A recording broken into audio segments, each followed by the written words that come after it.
everybody. I'm Melissa from Untitled Astrology. Today we're going to walk through the astrology of December 7th through 13th.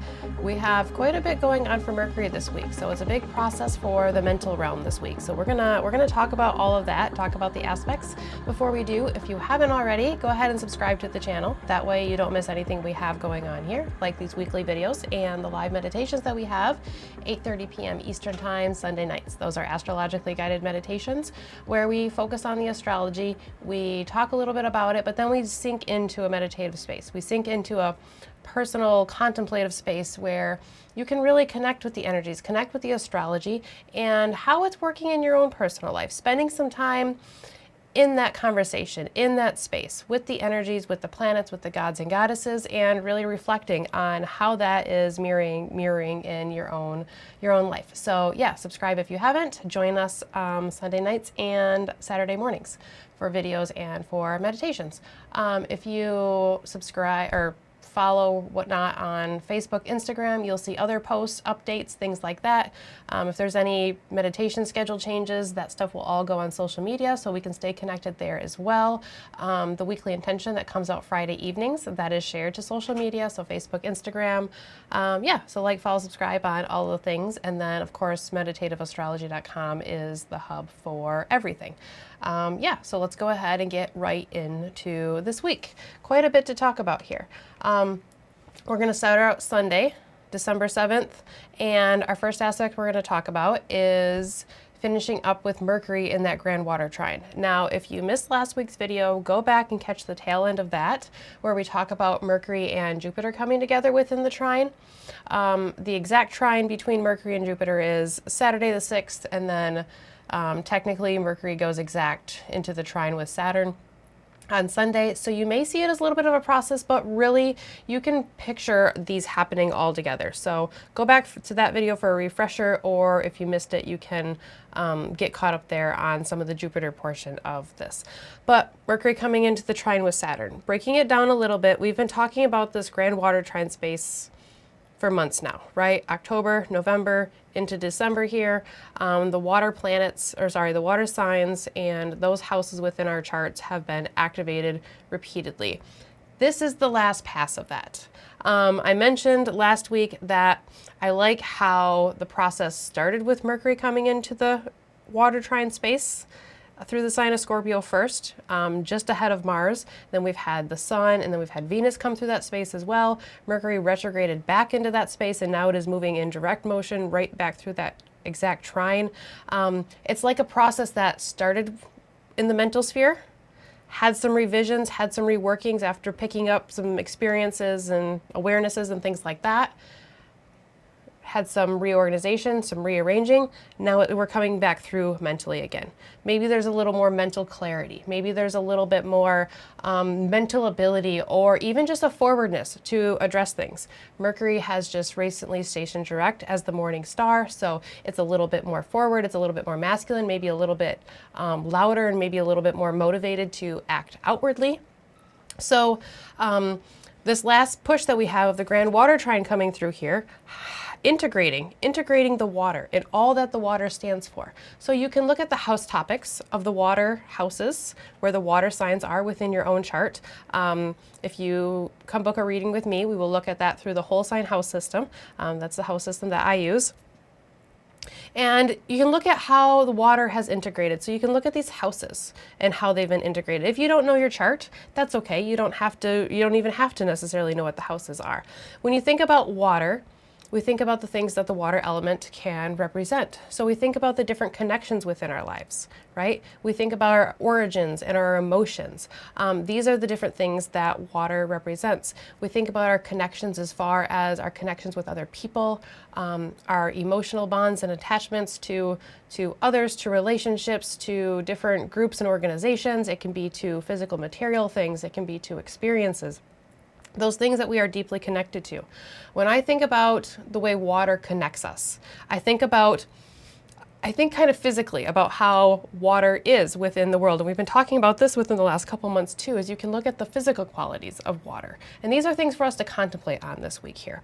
And I think when I think about the connections that water makes, so those emotional connections and bonds and relationships that we have, say with other people, maybe with our loved ones in our lives or our friends or out in the community and whatnot, I think about how water is a conductor. Water connects things. The water can be a conductor for electricity because of the salt and the ions and things that are like contained in the water. So that water can connect.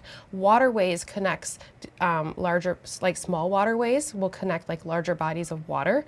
And historically, those waterways have connected people from place to place, and animals, fishes, water animals that migrate across bodies of water, people that have traveled by water. So there's a big physical connection, and then we can connect that to the metaphysical connection of water as well. We think about origins. I think about the fact that we have all come from water, right? Humans, when we are born, we come from within the womb of our mother, right? We are surrounded by a sac full of fluid, amniotic fluid, right? So we come from water. We gestate from water. We all need water to be able to live. So you get origins. So you have our personal origins, and we have our origins of where we've came from. So you have your ancestry, you have your family members that are in here. You have your own personal origins. So you have your own personal experiences and your own personal history. You have the memory body that has come from the history and experiences. So you have subconscious and conscious memory body. Those things could be coming up here. You have ancestral and family connections and ties. So maybe there's been different karmas that have been popping up throughout the family within the last couple months. Different conversations, different connections and things like that have been surfacing to the top of the water here. I think about different family conditionings, things that are passed on from generation to generation. All of these are different things that could be coming up in the water in different capacities for all of us. Some people it's stronger than others. It depends on the placement within your chart. It depends on if you have any placements within water, any planets, and other aspects that you have going on. If you have other things that are maybe a little bit louder or just pulling the focus away from this water trine, then it might not be as big of a deal for you. But if you have strong water within your chart, then chances are you've been really feeling this within the last 2.5 months or so.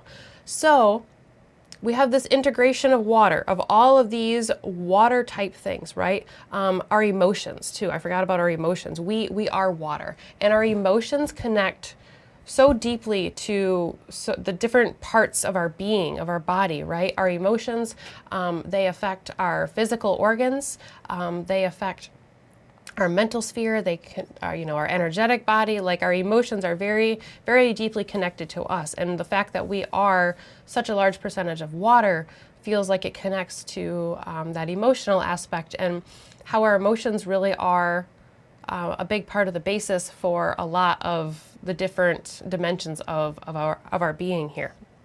So all of these things coming together, the integration of water through this last aspect of the water trine. When I think about Mercury and Saturn coming together at the very tail end of it, the very last part of this, I think about having the ability to really contemplate and focus on what the water has brought up for us. So maybe really being able to sit with and to reflect and to contemplate. Saturn is in the sign of Pisces. It is now direct. It's going to be moving back towards the sign of Aries. When these planets that have walked through this trine space meet in the conjunction with Saturn, it'll be in the sign of Aries. So it will move from Saturn's interaction being in this water space where Pisces has a lot to do with reflection and sitting with how things are working and how they are turning within us and how they are making us feel. There's a lot of review of what we are going to take with us and what we're going to leave behind, what we're going to let kind of fall away. And there's that otherworldly aspect of Pisces as well. So we've really been able to dip into reflecting maybe on the past, reflecting on things that have accumulated. But then when Saturn and these planets come together in the conjunction in the springtime, it's going to be in the sign of Aries. So it's going to be starting and initiating with these new cycles for these planets, with like Saturn, Mars, Saturn, Mercury, Saturn, Saturn, Venus, like those cycles starting. So there's a big push to review and to really reflect on what has brought up here, what the process has been.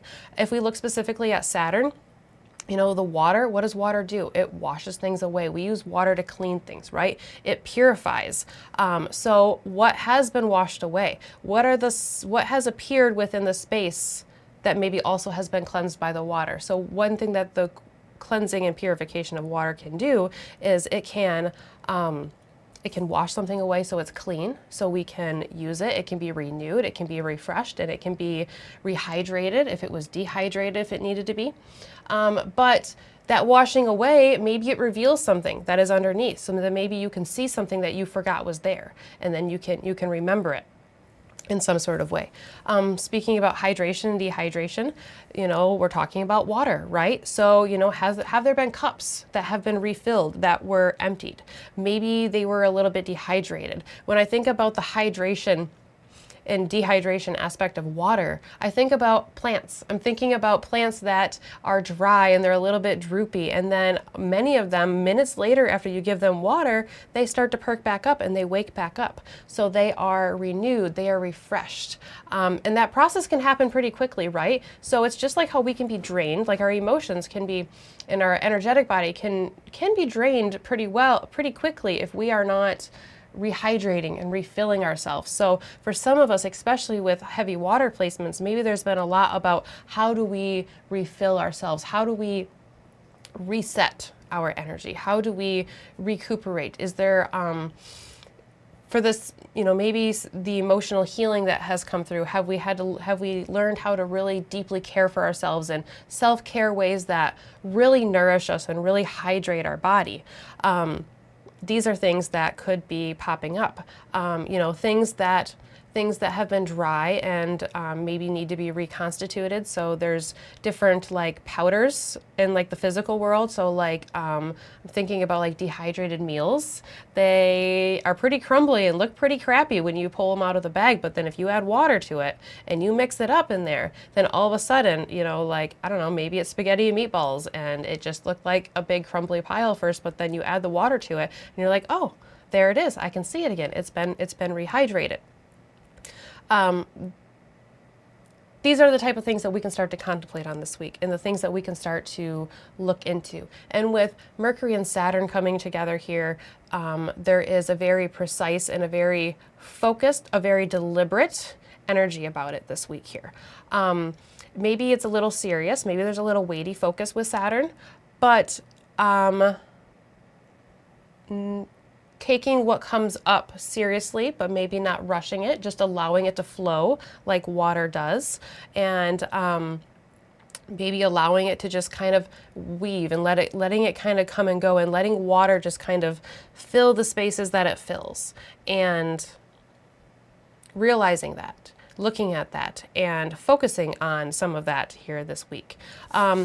Maybe since this is the last pass of the water, if there's been a lot that has been coming up, maybe there's kind of like a now or never feeling. Maybe it feels like there's this impending finality of like, okay, whatever has been coming up, I need to act on it. I need to move with it. And that can be part of the flowing too, where the water goes. You know, you might be part of that process of the water kind of spreading here a little bit.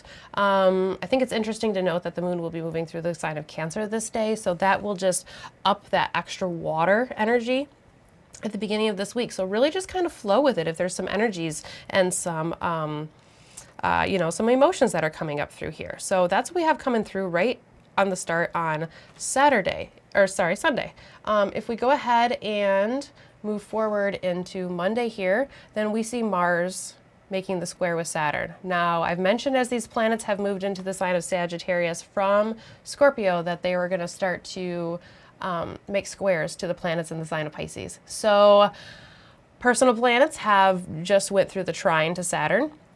They are no longer in aspect to Jupiter like they were in the trine to Jupiter. Now they're going to start to come into that square position with Saturn. And they're all coming into a closing square with Saturn as well. So they're finishing up their cycle with Saturn here. So they're no longer in aspect to Jupiter.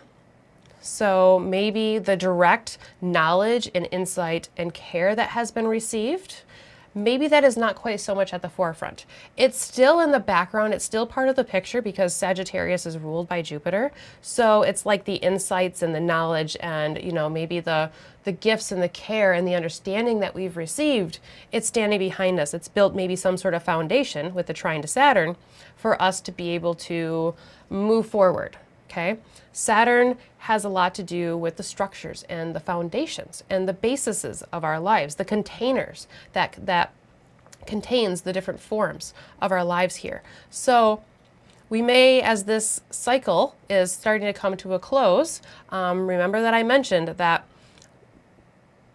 the planets are making aspects to Saturn and Pisces, which is where they all conjoined. Saturn, but the next conjunction is going to be in the sign of Aries because Saturn is going to have moved on from Pisces into the next sign, back into the sign of Aries, where it was for a little while this spring. So as we are closing out this cycle, as well as closing out the interactions with these planets interacting with Saturn in the sign of Pisces, there may really be the feeling of a cycle coming towards an end, releasing, letting go, and then making space for what's new. Maybe if the water trine space over the last few months has shown you things that are going to fall away, maybe you start to be a little more focused, maybe a little bit more deliberate and take action on that. Mars and Saturn, closing square. The square can be a little tense, it can be a little scratchy, but it gives us a place to grow from. It gives us a place to move from. It challenges us. It makes us uncomfortable just enough so that way we move, right? It makes you squirm a little bit sometimes, so that way there's a place to grow from, or there's a challenge to overcome. And that can be a very uplifting feeling as well here. So what have you been encouraged to let go of, if anything? Where have you seen that maybe a mental or belief set that you have has served its purpose and it's time to let it go? Or, you know, maybe what is decaying? You know, this space started with the trine with the planets activating from the sign of Scorpio. So, you know, there's a lot of connotations of death and transformation and rebirth within the sign of Scorpio. So the current cycle with Saturn and Mars started in April of 2024. The next conjunction will be April 2026. It's about a 2-year cycle. So you can think back to April of 2024 and you can think about the structures and the forms that have slowly been shifting, where you've been motivated, where you've been determined, and where you've been really focused, maybe even some sort of strategy or strategic focus has come into play here, right? So you can look at where that has, because we really have this Saturnian determined focus here this week to look at things, consider them mentally, and act on them physically as well here. The moon moves from the sign of Cancer into the sign of Leo. So I really like how at the beginning of this week, it's like the moon is amplifying the elemental environment that these planets and the transits are finding themselves in. When Mercury is moving through the grand water trine space, the moon is in the sign of Cancer. It's in the water sign, right? Mars is in the sign of Sagittarius. So as Mars comes into the square with Saturn, the moon moves into Leo. It moves into a fire sign.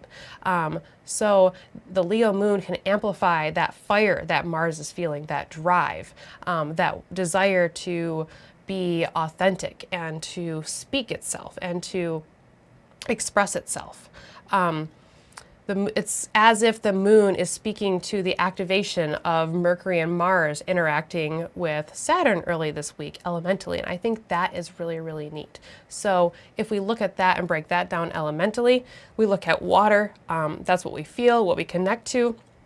There can be things that we long for, things that accumulate, things that we hold onto that deals with the accumulation. Fire, I think about acting on things. I think about heating things up or lighting something up, putting a spotlight on it.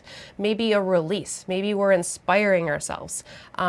Water connects us to greater parts, greater portions, and fire has a desire to be authentic, maybe to be individualistic, where water is more communal and more connective. Fire is more singular. So we get this shift here this week with these elements, and these are different spaces that we are finding ourselves in. Very precise, focused, strategic energy coming through here, the beginning of this week, with Mars coming through the square to Saturn. The square to Saturn on a maybe less positive note can make us feel like we're a little bit limited. Maybe it makes us feel like we aren't able to move, or we aren't able to express ourselves. Saturn is in that water sign, and Mars is in that fire sign. So these things could be pushing and pulling against each other. All of these little keywords that I just mentioned, they could be for water and for fire. They could be at odds a little bit here, right? Where is my emotional intelligence and my emotional awareness at odds with the way I want to express myself, or the way that I am able to express myself? Pulled in a desire to be more authentic, but my emotional connections and bonds kind of hold me back in a little bit of some sort of way. Fire and water can definitely be at odds with each other. And fire can evaporate water, and water can put out fire. So they definitely have their differences for sure. So that's Monday. If we go ahead and move forward into Tuesday, we don't have any exact aspects, so we're going to follow that Leo moon around, and then we'll go ahead and move forward into Wednesday, where we get our next Mercury aspect. Mercury goes through quite a process here that we're going to walk through here this week. So it started out with the trine to Saturn. Now Mercury is going to oppose Uranus. I'm going to go ahead and put the chart up here so that way you all can see this process. The chart right now is set for noon on Sunday, so you can see Mercury in the 10th house in this chart, making the trine to Saturn. And then if we go ahead and go forward just a couple days here, you'll see that Mercury comes through the opposition with Uranus. After that, it's going to make the trine to Neptune. We're going to talk about that. So Mercury coming through the opposition to Uranus. Mercury being the planet of our mind, thoughts, communications, perceptions, the resources and the tools that aid us, our habits and our daily processes, mentally and physically, the messages that come through us daily, the messages that we portray, as well as the ones that come toward us. These are all mercurial type things. Uranus is the one that does things differently. It is the liberator. It is the one that brings breakthrough, rebellion, the one that wants to do things differently, right? Change, surprise, shock. So mental breakthroughs, absolutely possible here this week. And that could come from some of the reflection, that could come through the end of this grand water trine, and the courage and bravery that Mars Saturn may have, or may invoke and pull up within you. I'm thinking about watery insights. With Uranus, we have the myth of Prometheus, the god who stole the fire from the gods and brought it down to mankind through invention, through knowledge, through technology, through advancements. So you have breakthroughs, you have quick insights. So you could have watery insights, since Mercury is still in the sign of Scorpio and coming off of this grand water trine space. So maybe we have aha moments about what the water has been bringing up for all of us. Maybe the work that you've put in and what has come up, maybe you can make your work into a reality. Thinking about Uranus in a Taurus, in a earth sign, and Mercury in the water sign of Scorpio there. If it's been mental, if it's been something that's been more internal, maybe a little bit quiet, I think about how the water signs are some of the mute signs. Maybe we're ready to share. Maybe we're ready to have that be extrovert, and we are ready to make our stand, right? There's more bravery and courage that comes through Uranus, just like there can be through Saturn, maybe a little bit different kind of bravery or courage, or like a different motivation for it, but it's still there. The ability to have radical conversations and understandings here, being able to speak things that maybe would be difficult for us to speak before. Speaking without thinking, that could be a thing too, that could be a little bit difficult. So You know, if we feel a little held down by Mars and Saturn, and then Mercury and Uranus comes through here, maybe, you know, maybe the top blows off, maybe we explode, maybe we go a little bit too far with what we say. So discernment always, right, with Uranus for sure. With all things, right? With all things for sure. So a lesson that I'm wondering here with this aspect and with Uranus in the sign of Taurus in general, remember that Uranus is finishing up its last little stint in the sign of Taurus here as well. How can we allow what's deep within our soul to be communicated? And how can we let that out? The things that are deep, the things that are penetrating, and the things that maybe feel like, oh, should we be sharing this? Should we be telling other people this? Or should we be keeping it to ourselves? How can we communicate authentically and be real, be raw, and have that depth that Scorpio, especially Mercury and Scorpio, really, really wants? But how can we communicate that in a radically understanding and gentle type way, right? Maybe we can be more understanding than we ever have been. Maybe that's the breakthrough. Maybe learning how to be a little bit more Venusian. Taurus is ruled by the planet Venus, where Uranus is. You know, maybe it's learning how to be a little bit more gentle and understanding while exposing the deepest, realest, rawest parts of yourself, right? So opening yourself up completely, but doing it in a way that has some tact. Last lessons of Taurus for Uranus and Taurus for some of us could be, how can we have these breakthroughs and these radical moves of rebellion with tact? That could be one way to see Uranus in the sign of Taurus. Mercury is interacting with that. So how can we communicate the depth within us in this type of way? Firm, solid, like an earth sign would be, yet not overbearing. Venus, Venusian, right? So yeah, Mercury comes through the opposition here, right in the middle of the week. If we go ahead and move forward into Thursday, I'm going to go ahead and switch the screen back over here. Wednesday into Thursday, we have a couple things that are going on this day too. Lots to talk about this week. On Thursday, Neptune will be stationing to move direct. So Neptune has been retrograde for quite some time. I don't have that date in front of me right now, but Mercury has been retrograde.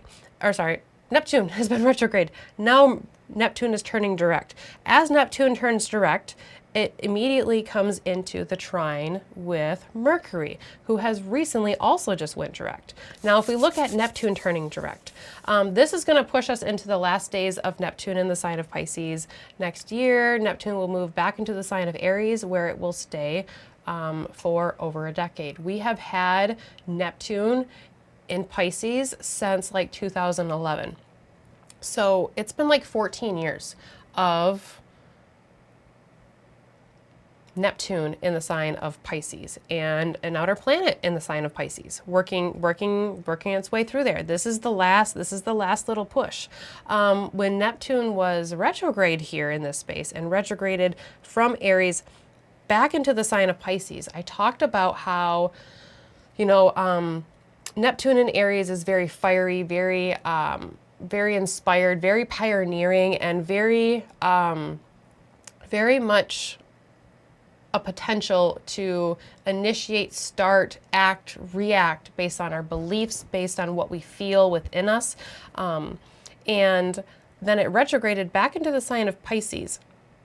So I was talking about how maybe we started a little too quick, a little too fast. Maybe we were burning the candle, the flame a little bit too brightly.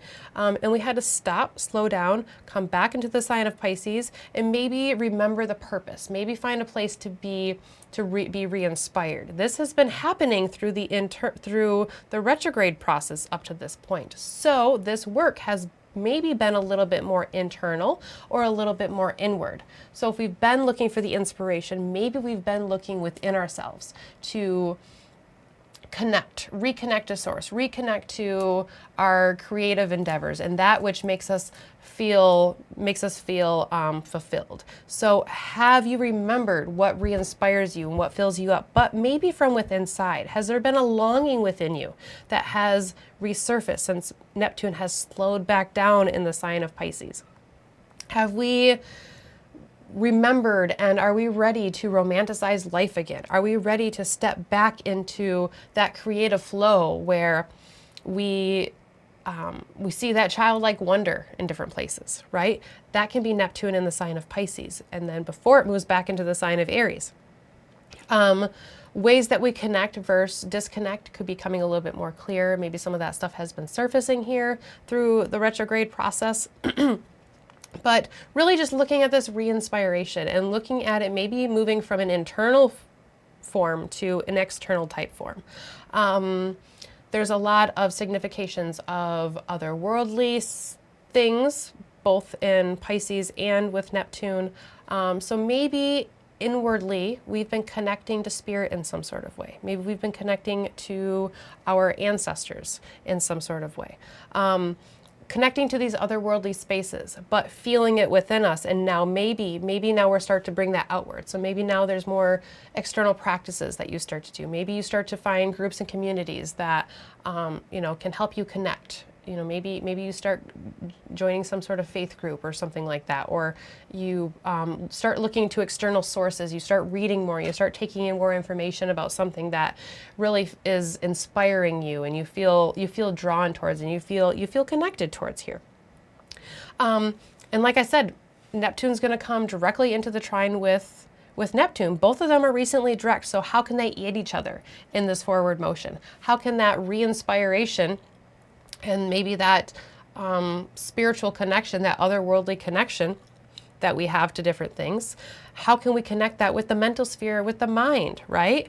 How can we reimagine and re-romanticize our life again? And how can we bring that into the mental sphere? How can we bring that into the words that we speak here?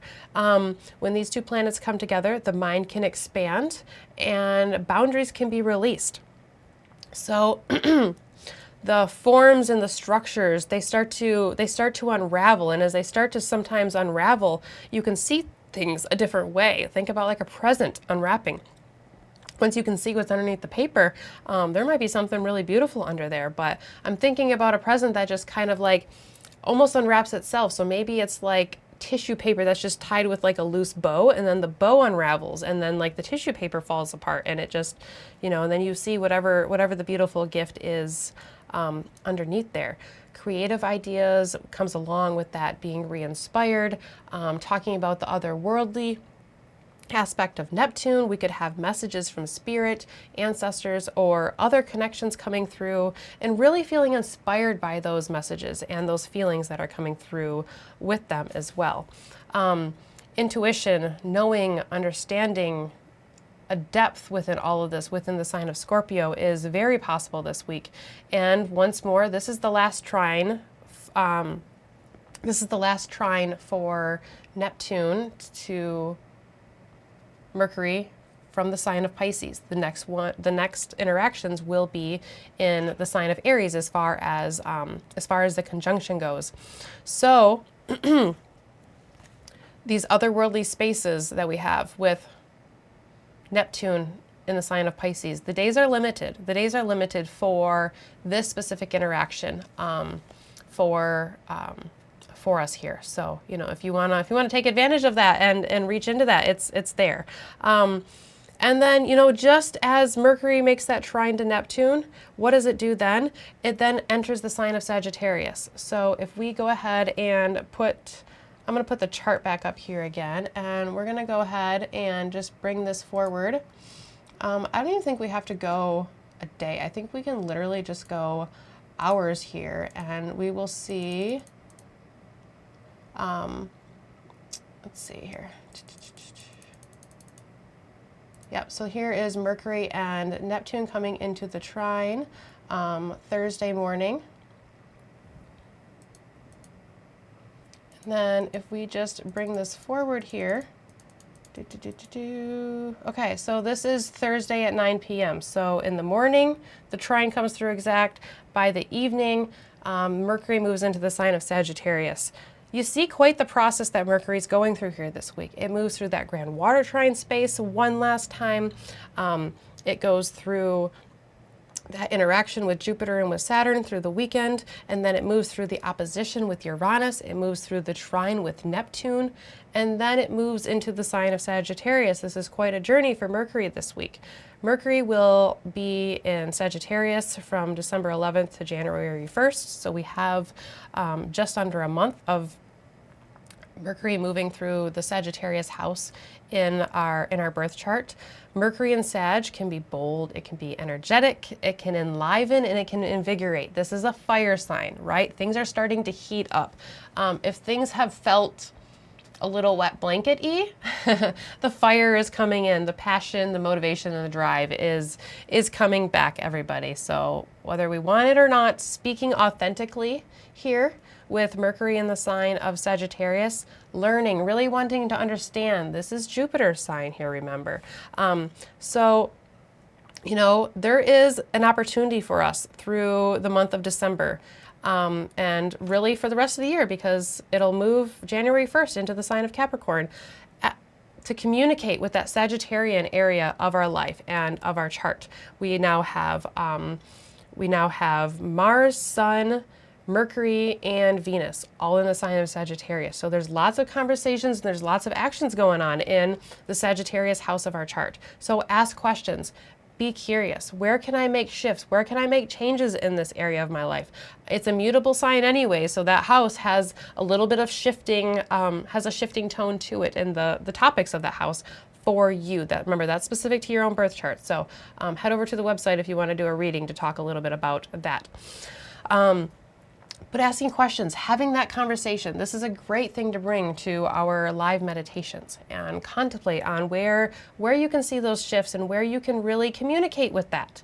Mercury is the planet of communication. It is Hermes, right? It is the messenger god. It is the one that brings us astrology. What is astrology? It's messages, it's signs and symbols and omens that give us understandings, that give us feelings of learning and understanding and having insight into something here, right? That is some action that we have going on with Mercury in the sign of Sagittarius. These personal planets, you know, they're moving pretty closely together. They were starting to conglomerate in Scorpio. They're really coming together in Sagittarius. They're all going to conjoin in really, really close proximity in the sign of Capricorn, that we'll talk about that in January. They're all going to move into the sign of Aquarius, fairly close to each other as well. Mercury is going to have a little bit of time in Sag alone after the other planets have ingress later on this month into the sign of Capricorn. So at the end of this month, we're going to have a little bit of time where we can really just focus on contemplating and Mercury and connecting mentally to the Sagittarius place in our chart, in our lives. And you know, it may give us some time to think on this area and reflect after some action has taken place here with the other planets that we have going on here. So that's all coming through on Thursday. If we go ahead and move forward into Friday here, I'm going to go ahead and put the regular All right, go ahead and move back forward here into Friday. We don't have any exact aspects here, so we will be following the moon around. You can see we have a few lunar aspects that are happening here.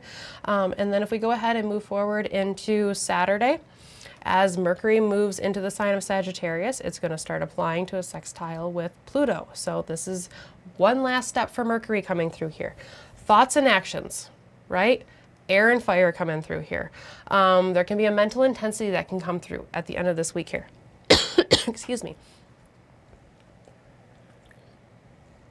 Pluto amplifies what it touches. It ramps up the intensity. So ramping up the mental enlivenment, right? So like I mentioned, if the water felt a little wet blanket-like, the fire can re-enliven, reinvigorate, and maybe reignite some sort of fire, reignite some sort of passion coming in here. Pluto can amplify this mentally as Mercury moves into the sign of Sagittarius. So watch for that towards the end of the week. Pull to understand. Pluto is in an air sign. It's the mental realm and the intellectual signs. And Mercury is the mind. Mercury is the intellect. And it's in Jupiter's sign. So it really wants to understand, and it really wants to bring in knowledge and information. And with it interacting with Pluto, it may really be digging into that mental realm. So there's might be a whole lot of contemplation that's going on here. Since Jupiter is in the sign of Cancer, you know, and was part of all that grand water trine things, it can still relate back to that. Excuse me, a lot of talking. So this sextile could relate back to the aftermath of the grand water trine for many of us. For many of us, the waves started a momentum, started a process, like I said, especially depending on the aspects that it's making in your chart. If you're a heavy water energy person, if there's been a lot going on this fall, it's this grand water trine that is bringing that through here. And as we move on from that grand water trine space and we move into the fire space, we take what we earned, what we learned, what we earned, what we experienced in that grand water trine space, and we bring it forward. We bring forward the knowledge and the information, and that, what we've learned, the experiences, those are what hold us as we move forward through Sagittarius season and these planets moving on into the next part of their journey here. And really holding us within what we've learned within that space. Jupiter in the sign of Cancer. Cancer is such a safe zone, such a sensitive space, such a place of wanting to feel secure and feeling nurtured to be able to grow and to be able to move from. So, you know, from the best experience, we've had some emotional healing that makes us really feel healed. It makes us feel seen. It makes us feel held. It makes us feel like something really matters, right? Or that we are really able to tap into something that feels very, very deep, feels very, very strongly. Relationships, creations, you know, the things that we have emotional connections with, positive emotional connections. And that can all be amplified here as this sextile comes through with Pluto. The sextiles, they can be subtle. Sometimes they're not necessarily really noticed, but I feel like with the whole process that Mercury is going through this week, we'll be feeling this one. And if Mercury's really been, like I said, reconstituted, reinvigorated, and, you know, remotivated, then we might feel this one a little bit more. So it's a process. It's a process for Mercury this week. It starts out with the trine to Saturn and Jupiter. So moving through that water trine space one last time, looking at the forms and the structures and the foundations, looking at the different systems and the ideologies of our lives, and really contemplating on it there and expanding on those forms there, right? And then coming into a space where we want to break free from things. We want to do something a little bit different. We want to move a little bit different with Uranus. We want to be re-inspired. We want to feel alive. We want to feel like we are deeply connected to something that is greater than ourselves with Neptune. And then it moves into the sign of Sagittarius. It takes that emotional enlivenment that it takes, and it moves into the fire. It moves into the place where it can be authentic, and it feels like it can express itself, right? And it can bring, maybe sharing the knowledge and information is part of Mercury in the sign of Sagittarius this go around because of the connections that have been brought through. Okay. Whole lot for Mercury this week. If you join us during our live meditation, we're definitely going to be talking about the Mercurial Journey that we have going on this week. If you've made it through this far into the video and you have not yet subscribed, go ahead and do so. So that way we can walk through all of the astrological journeys together. And let me know in the comments how this water space has shown up for you. In your life over the fall. We're looking at October, like mid to late October, all of November, the beginning of December here. Do you know what your rising sign is? Do you know what house the water signs are in? I've talked about how it's pinged from the sign of Scorpio because that's where the activating and the transiting, the faster moving planets have moved through. But looking at Pisces, looking at Cancer, and looking at what has happened there. For you. You know, earlier this year, we had Mars retrograde in the sign of Cancer, which was abrasive for a lot of people in a place that's supposed to be sensitive, a place that's supposed to be a safe space.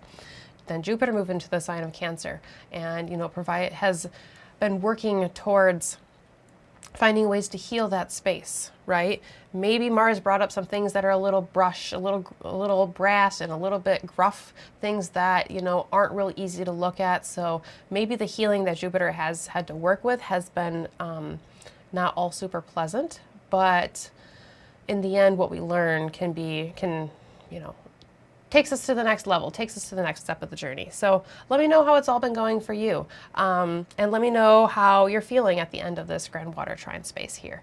Yeah, subscribe if you haven't, and join us for a live meditation. I will see you there, and I will see you all next week for our next weekly video. I hope everybody has a wonderful week journeying through with Mercury. Really tap into the mental realm this week and see what comes up. Journaling, having conversations, maybe reading, learning new information, bringing in, content that is interesting to you and things that you want to learn about, really tapping into that mental realm here, and then just see where that takes you. See what messages come through this week, because I bet you there will be some. All right, I hope everybody has a great week. Take care, and I will see you next time.